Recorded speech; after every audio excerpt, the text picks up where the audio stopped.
Assalamualaikum warahmatullahi wabarakatuh teman-teman. Jumpa lagi bersama saya Anton. Masih di pembahasan soal P3K keperawatan. Di video ini kita akan membahas tentang keperawatan jiwa. Langsung saja kita ke soal yang pertama.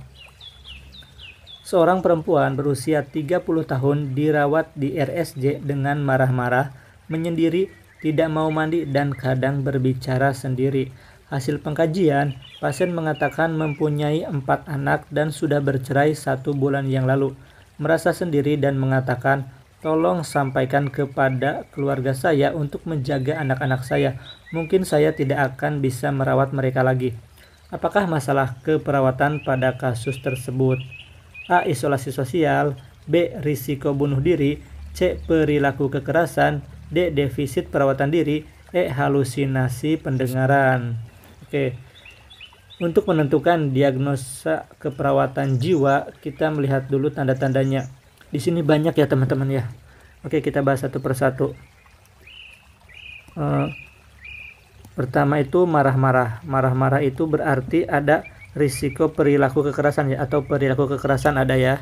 Perilaku kekerasan.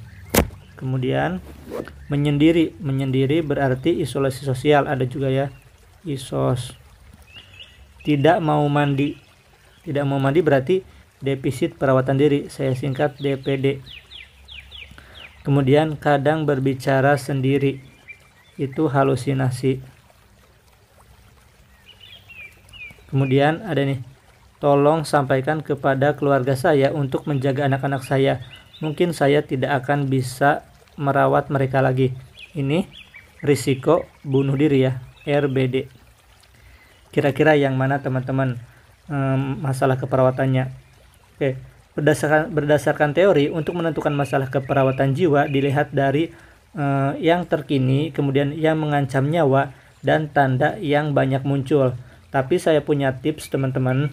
Untuk menentukan masalah keperawatan dalam keperawatan jiwa, lihat saja di hasil pengkajiannya.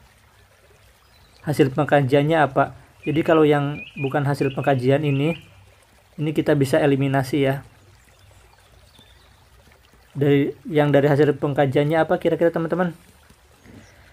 Risiko bunuh diri. Maka jawabannya adalah yang B. Oke, kita lanjut ke soal nomor 2. Seorang laki-laki berusia 34 tahun dirawat di RSJ karena mengurung diri di kamar sejak 1 bulan yang lalu dan kadang marah tanpa sebab. Hasil pengkajian, pasien sering menyendiri, tertawa dan bicara sendiri, afek labil, dan penampilan tidak rapi.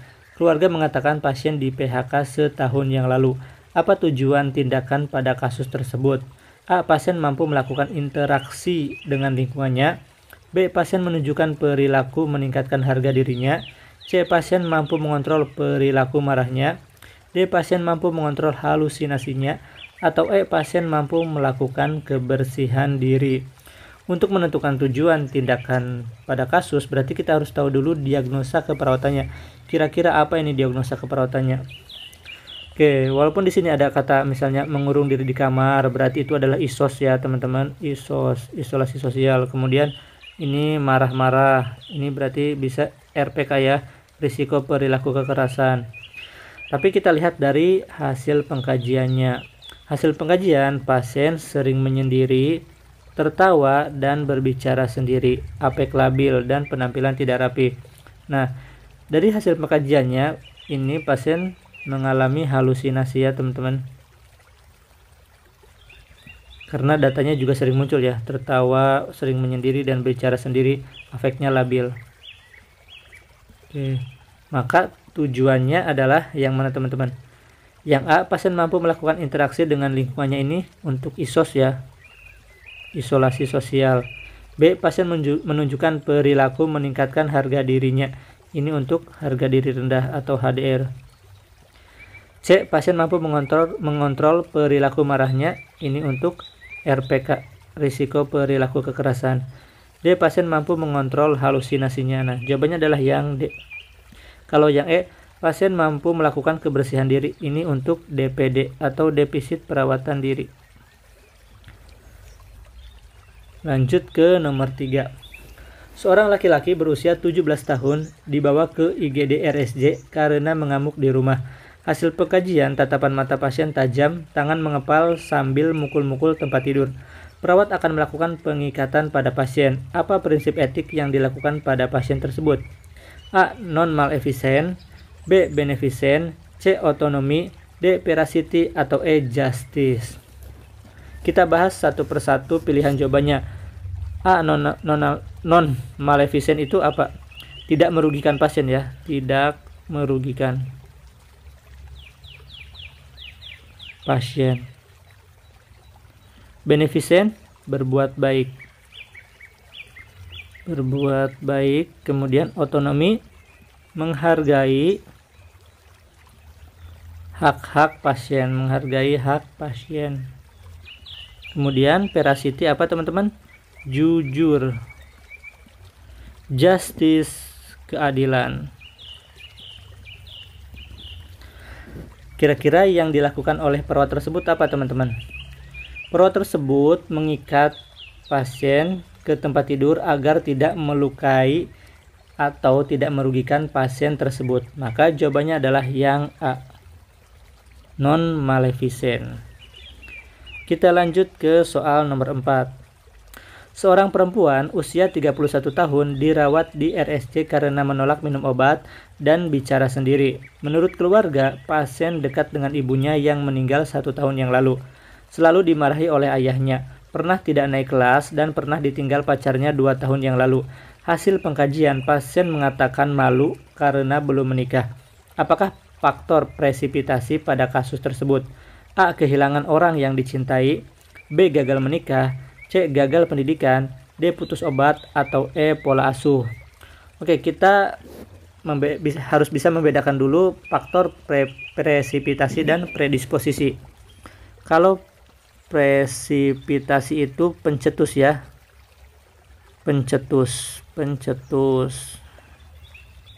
Biasanya ini waktunya itu waktu yang terkini, waktu terkini. Kalau predisposisi itu adalah pendukung. Kalau dilihat dari waktunya itu lampau. Kira-kira yang terkini itu yang mana? Kehilangan orang yang dicintainya.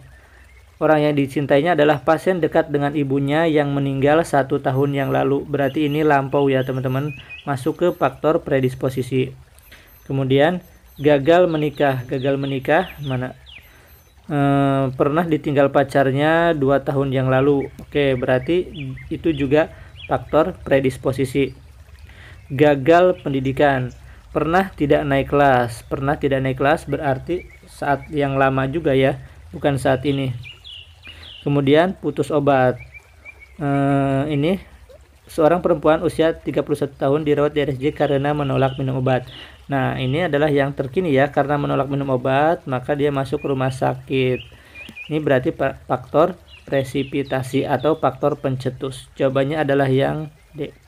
Kalau yang E, pola asuh, selalu dimarahi oleh ayahnya. Berarti kalau selalu ya dari sejak lalu-lalu juga selalu dimarahi oleh ayahnya. Maka jawabannya adalah yang D. Paham ya teman-teman? Kita ke soal nomor 5. Seorang laki-laki berusia 40 tahun dirawat di RSU karena mengalami patah kaki akibat kecelakaan motor sehingga harus diamputasi. Hasil pengkajian, pasien terlihat banyak diam, menolak dikunjungi, dan mengatakan andai saja dirinya lebih hati-hati, tentu saat ini ia masih bekerja seperti biasa. Apakah tahap berduka yang dialami pada kasus tersebut? A. Denial. Denial itu apa teman-teman? Penyangkalan. Saya langsung tulis ya, penyangkalan. Oke, tandanya itu pasien mengatakan, misalnya pasien mengatakan ini mimpi, ini pasti bohong, kaki saya masih ada, belum diamputasi. Nah, itu dia menyangkal ya, maka itu pada tahap denial. Kemudian anger itu marah. Tandanya tahap anger itu misalnya mata merah, tangan mengepal, dan bicara membentak-bentak, itu pada tahap anger. Kemudian depresi itu biasanya ditandai dengan pasien sering mengurung diri atau misalnya tidak mau diajak bicara.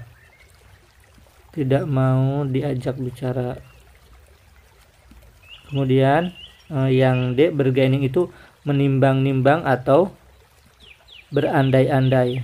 Jadi andai saja. Kata kuncinya ada kata andai saja ya.